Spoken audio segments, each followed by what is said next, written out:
ಅದರಿಂದ ದರ್ಶನ್ ಅವರು ಕೆಟ್ಟವ್ರು ನಾನು ಹೇಳಲ್ಲಮ್ಮ. ಅವನು ತುಂಬ ಒಳ್ಳೆಯದಮ್ಮ.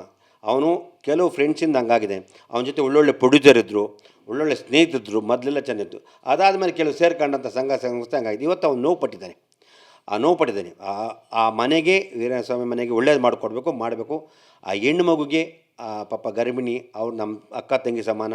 ಆ ಮಗುಗೆ ಏನಾರು ಸರ್ಕಾರದವ್ರು ಒಂದು ಕೆಲಸ ಕೊಡ್ಬೋದಮ್ಮ. ಇಷ್ಟೆಲ್ಲ ಹೇಳ್ತಾರೆ, ಒಂದು ಸರ್ಕಾರಕ್ಕೆ ಯಾವುದೋ ಒಂದು ಮಾಡ್ಬೋದಲ್ಲಮ್ಮ. ಯಾರು ಮಾಡಲ್ಲ, ವಿರೋಧ ಪಕ್ಷರು ಮಾತಾಡಲ್ಲ, ಆಡಳಿತ ಪಕ್ಷ ಮಾಡಿಕೊಡ್ಬೋದಲ್ಲ. ಒಂದು ಕೆಲಸ ಕೊಟ್ಟು ವಯಸ್ಸಾದ ತಂದೆ ತಾಯಿ ಮಾಡಲಿ. ದರ್ಶನ್ ಬಂದಮೇಲೆ ಅವನೇನೋ ಮಾಡಿಕೊಡ್ತಾನೆ. 100% ಅವನು ಯಾರ್ಯಾರಿಗೋ ಜೊತೆಲವ್ರಿಗೆ, ಅನಾಥ ಮಕ್ಕಳು ಫೀಸ್ ಕಟ್ತಾನೆ, ಕಾರ್ಪೊರೇಷನ್ಗೆ ಸಂಬಳ ಕೊಡ್ತಾನೆ, ಆಟೋ ಡ್ರೈವರ್ ಕೊಡ್ತಾನೆ. ಇಲ್ಲಾಂದ್ರೆ ಇವತ್ತು ಅವ್ನಿಗೆ ಹಾಫ್ಗೆ ಫ್ಯಾನ್ಸ್ ಫಾಲೋ ಇರ್ತಿರಲಿಲ್ಲಮ್ಮ. ಇವತ್ತು ದರ್ಶನ್ ನೀವೇನು ಹೇಳಿ ಇವತ್ತೇನಿದೆ ಇದ್ರೆ ಡಬ್ಬಲ್ಲೇ ಆಗ್ತೇ ಹೊರತು. ಯಾಕಂದರೆ ಅವನು ದಾನ ಧರ್ಮ ಮಾಡ್ಕೊಂಬಂದು ಬರೀ ಅವನು ಒಬ್ಬನೇ ತಿಂದಿಲ್ಲ. ಅವನೇನೇ ದುಡಿದ್ರು ಒಂದು 15-20% ದಾನ ಧರ್ಮ ಮಾಡಿದೆ.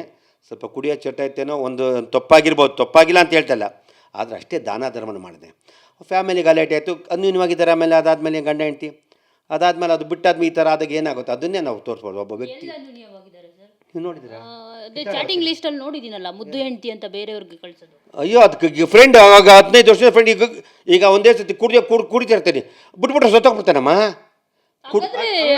ಕುಡ್ದಿರೋರೆಲ್ಲ ಬೇರೆಯವ್ರಿಗೆಲ್ಲ ಮುದ್ದು ಹೆಂಡತಿ ಅಂತ. ಇಲ್ಲಮ್ಮ, ಲಿವಿಂಗ್ ಟುಗೆದರ್ ಎಷ್ಟೋ ಜನ ಇದ್ದಾರಮ್ಮ. ಒಳ್ಳೆ ಸಂಸಾರದವ್ರು ಎಷ್ಟೋ ಜನ ಹೆಂಡತಿ ಜೊತೆ ತೆಗೆದು ಇನ್ನೊಬ್ಬರ ಜೊತೆ ಪರ್ಸ್ನಾಗ ಫ್ರೆಂಡ್ ಮಾಡಿಲ್ವಾ? ನಿಧಾನ, ಅದನ್ನು ತಾಳ್ಮೆಯಿಂದ ನಿಧಾನ ಬಿಡಿಸ್ಕೋಬೇಕಮ್ಮ. ಹಂಗಾರೆ ಮುದ್ದು ಹೆಂಡ್ತಿ, ಮುದ್ದು ಗಂಡ ಅಂತಷ್ಟು ಮುದ್ದು ಹೆಂಡ್ತಿ ಅಲ್ಲ. ಫ್ರೆಂಡ್ ಬೇರೆಯೇ, ಲಿವಿಂಗ್ ಟುಗೆದರ್ ಬೇರೆ. ಅದು ಅವ್ರ ವೈಯಕ್ತಿಕ. ನಾವ್ಯಾಕೆ ಅದಕ್ಕೆ ಹೇಳ್ಬೇಕು? ಮುದ್ದು ಹೆಂಡ್ತಿ, ಮುದ್ದು ಗಂಡ ಅಂತ ಅವ್ರ ಪರ್ಸ್ನಲ್ಲು. ಅವರಿಬ್ಬರಿಗೆ ಇಷ್ಟ ಆಗಿದೆ, 10 ವರ್ಷದಿಂದ ಫ್ರೆಂಡ್ ಆಗಿದೆ. ಆಮೇಲೆ ಅವ್ರಿಗೆ ಫ್ರೆಂಡೇ. ಅದನ್ನು ಯಾವ ರೀತಿ ಬಿಡಿಸ್ಬೇಕು? ನಿಧಾನ ತಾಳ್ಮೆಯಿಂದ. ಒಂದೇ ಸತಿ ಮಗು ಹೊಡೆದ ತಕ್ಷಣ ಹೊಡಿಬಾರ್ದು. ಏನು ಬೇಕಪ್ಪ, ಚಾಕ್ಲೇಟ್ ಬೇಕಾ, ಇದು ಬೇಕಾ, 2 ಕೊಡಬೋದು, ಒಂದು ಕೊಟ್ಟು ನಿಧಾನ ಬಿಡಿಸ್ಕೋಬೇಕು. ತಾಳ್ಮೆ ಬೇಕು. ಅದನ್ನು ನಾವು ಹೇಳಿದ ತಕ್ಷಣ ಅದನ್ನೇ ಒಂದು ಮುದ್ದು ಅಂತ ಅವನೇನು ಮನುಷ್ಯ ಅಲ್ವಾ? ತಪ್ಪು ಮಾಡೋಣ. ಅವ್ರು ಬೇರೆ ಅವರು ವೈಯಕ್ತಿಕ ತಪ್ಪು. ಅದು ಅವ್ರ ಮನೆ ಪರ್ಸ್ನಲ್, ನಾವು ಕೇಳೋಂಗಿಲ್ಲ, ನಾವು ಸಂಬಂಧ ಇಲ್ಲ. ನನ್ನ ಪ್ರಕಾರ ದರ್ಶನ್ ಅವರು ತುಂಬ ಜನ ದರ್ಶನ್ ಅವ್ರನ್ನ ಯೂಸ್ ಮಾಡ್ಕೊಂಡಾರೆ. ಎಲ್ಲ ವಲಯದಲ್ಲಿದ್ದಾರೆ. ರಾಜಕೀಯದಲ್ಲೂ ವಲಯದಿದ್ದಾರೆ, ಇವತ್ತು ಬಿಸ್ನೆಸ್ ಮನೆ ವಲಯದಿದ್ದಾರೆ, ಅವ್ನಿಗೆಲ್ಲ ರೀತಿ ಇದ್ದಾರೆ. ಇವತ್ತು ಯಾರು ಕೈಗೆ ಬಿಟ್ಟು ಇಟ್ಟಿಲ್ಲ. ದರ್ಶನ್ ನಾನು ರೆಗ್ಯುಲರ್ ಕುಡಿದಾರಲ್ಲಮ್ಮ. ದರ್ಶನ್ ಜೊತೆ ಒಂದೇ ಸಿನಿಮಾ ಮಾಡಿದ್ದು. ಈಗ ನನ್ನ ಫ್ರೆಂಡ್ ಒಂದು ಅಡ್ವಾನ್ಸ್ ಕೊಟ್ಟಿದ್ರು. ನನಗೆ ಬಂದಾಗ ಪ್ರೀತಿಯಿಂದ, ಅಣ್ಣ ಬನ್ನಿ ಚೆನ್ನಾಗಿದ್ದೀರಾ. ಆಮೇಲೆ ಯಾವತ್ತೂ ಸೆಟ್ಗೆ ಹೋದಾಗ, ಯಾವುದಕ್ಕೆ ಹೋದಾಗಲೂ ಊಟ ಮಾಡಿಸಲಿ ಕಳಿಸಲ್ಲ. ಅವ್ನು ಯಾನು ಅಂತಲ್ಲ, ಯಾರು ಹೋದ್ರೆ ಕಳಿಸಲ್ಲ. ಅದೊಂದು ಕೃತಜ್ಞತೆ ಇದೆ. ಆಮೇಲೆ ಕೆಟ್ಟೋದಂತೂ ಅಲ್ಲ, ಸಮಯ ಹಂಗಾಗ್ಬಿಡುತ್ತೆ ಅಮ್ಮ. ಎಲ್ಲ ಪ್ರತಿಯೊಬ್ಬರು ಮನುಷ್ಯವು ನಡೆಯೋ ಕಾಲು ಎಡುತ್ತಾರೆ. ನಡೆಯೋ ಕಾಲು ಇವತ್ತು ಯಾರು ಅವ್ರ ಜೊತೆ ಇಲ್ಲ ಅಂತ ನೀವೇ ಹೇಳ್ತಾ ಇದ್ದೀರಾ. ಇವತ್ತು ಯಾರು ಮತ್ತೆ ಅವ್ರ ಜೊತೆ ಇರೋದು? ಅವ್ರ ಹೆಂಡ್ತಿ, ಮುದ್ದು ಹೆಂಡತಿ ಅಂತ ಕಳಿಸ್ಬೇಕು.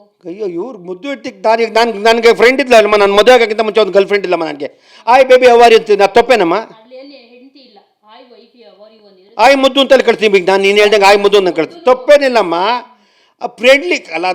ನನ್ನ ಕಣ್ಣಿನ ನೋಟ, ನನ್ನ ದೃಷ್ಟಿ ಮುಖ್ಯ. ನಾ ಮುದ್ದು ಹೆಂಡ್ತಿ ಮುದ್ದು ಹೆಂಡ್ತಿ ಅಲ್ಲ. ತಪ್ಪೇನಿದೆ? ಅವ್ರು 10 ವರ್ಷದಿಂದ ಫ್ರೆಂಡ್ಲಿ ಇದ್ದಾರೆ. ಅದನ್ನು ನಿಧಾನ ಕೇಳಬೇಕು. ಕೂತ್ಕೊಂಡು ಮಾತಾಡಬೇಕು. ಬಂದಮೇಲೆ ನೋಡ್ರಿ ಹಿಂಗೆ ಬೇಡ ರೀ, ಈ ಥರ ಇದೆ, ನೀವು ಫ್ರೆಂಡ್ಶಿಪ್ ಇತ್ತು ಬೇಡ ಇನ್ನು ಮುಂದೆ ಕೇಳಬೇಕು. ಅದು ಹೇಳೋಣ. ಆಮೇಲೆ ಅವ್ರ ವೈಯಕ್ತಿಕ ನಾವ್ಯಾಕೆ ಹೇಳೋಕೋಬಾರ್ದು. ಆಮೇಲೆ ಅವ್ರಿಗೆ ಅರ್ಥ ಆಗುತ್ತೆ. ಇವತ್ತು ಅವನು ಚಿಕ್ಕ ಹುಡುಗಲ್ಲ, ಆಲ್ರೆಡಿ ದರ್ಶನ್ 43-44 ವರ್ಷ, 42 ವರ್ಷ ಐತೆ. ಆಗುತ್ತೆ. ಅರ್ಥ ಆಗಿಲ್ಲ ನೀವು ಹೇಳಿಬಿಡಿ, ಅರ್ಥ ಆಗುತ್ತೆ. ದರ್ಶನ್ ಎಲ್ಲ ಹೇಳ್ದಂಗೆ ಕೆಟ್ಟವಲ್ಲ. ಅವನು ನೋಡಮ್ಮ, ಒಳ್ಳೆ ಫ್ಯಾಮಿಲಿ ಅಮ್ಮ. ಅವ್ರ ತಂದೆ ತಾಯಿ ಎಂಥ ಜನ ಗೊತ್ತಮ್ಮ, ಆಚೆ ಬರಲ್ಲಮ್ಮ. ಅವರು ಅವ್ರ ತಾಯಿ ಇದ್ದಾರಲ್ಲ ಮೀನಾ, ಅವರು ತುಂಬ ಗೌರವಸ್ಥರು. ಅವ್ರ ತಂದೆನೂ ಅಷ್ಟೇ, ಅವ್ರ ತಮ್ಮನೂ ಅಷ್ಟೇ. ಅಷ್ಟು ಒಳ್ಳೆ ಜನ, ಕೆಟ್ಟವ್ರು ಯಾರಿಲ್ಲ. ಇದು ಅನ್ಎಕ್ಸ್ಪೆಕ್ಟೆಡ್ ಆಗೋದು. ಅದನ್ನು ನಾವು ಆ ಕೈ ಘಟನೆ ಮರೆಸಿ